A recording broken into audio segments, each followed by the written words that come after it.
Well, hello everyone. I'm Kira Phillips live at the CNN World Headquarters in Atlanta. You're live in the CNN newsroom. At the top of the hour, we're talking about the 10 that came ashore a week ago today. Attackers from abroad bent on shedding blood and spreading fear in India's largest city. Now 9 are dead, and one is telling investigators how their chilling plot was hatched and possibly preventing more deaths in the process.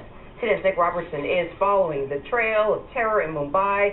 Nick, what have you been able to learn as you've been investigating this?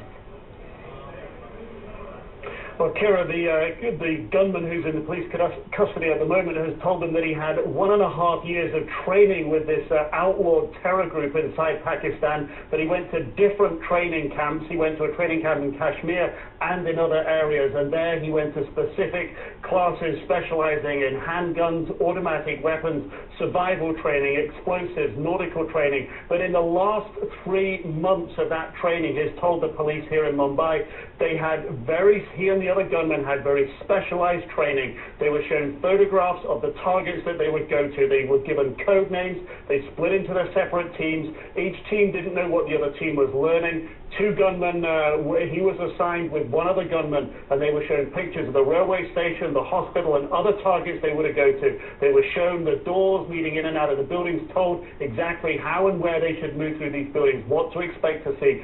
3 months of that intensive training before they took off in boats on the way to Mumbai for that attack that began a week ago, Kira. So, Nick, do we know exactly where the training was and who was behind the training, where all that background came from?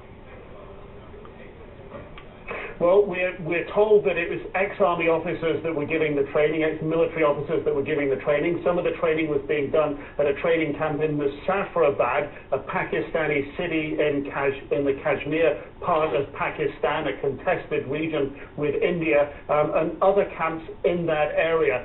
It is, according to the police and the information that they've been able to get from this particular gunman, a very professional training that they've been getting. They've been getting it from experts in the different fields. Some of the training's been in classrooms. But what made this particular gunman and his 9 co-conspirators in this attack, what made them stand out in their class isn't clear, but they were picked out because they stood out above the rest, and they were given special training for this particular mission that was 3 months in the planning. And the police we've talked to here say that is something new, it's something unique. They think it's a shift change in the type of attacks they've seen and what they've learned from this gunman. There are other such people as this gunman going through those training camps right now. The police won't say how many, but they say it means to them, indicates to them there could be more attacks coming for India, and they say what they know about these camps now, those attacks could head not just for India, but for other countries in the world as well, Kira. So, Nick, final question. When you say military, are you talking about former legitimate members of the military within Pakistan's military, a military that the U.S. supports financially,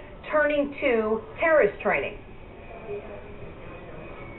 Yeah, we're talking about guys in green uniforms or whatever, speciality and field they were in, but guys who used to wear uniforms, used to march up and down on parade grounds, who had special expertise in weapons training, who knew how to train army recruits, who have left the military services and gone and joined these terror groups. This is not unusual. Al-Qaeda has done the same thing. They have former policemen in there. They have former army officers in Al-Qaeda that have helped with training. So this terror group isn't different in taking on these experts essentially in weapons systems and bringing them into the sort of terror field and providing that training for people who will go out and be terrorists, Kira.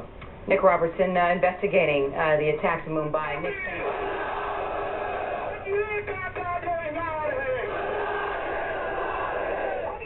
A couple thousand students marched through the Pakistani capital today, burning flags and denouncing the U.S., India, and Israel.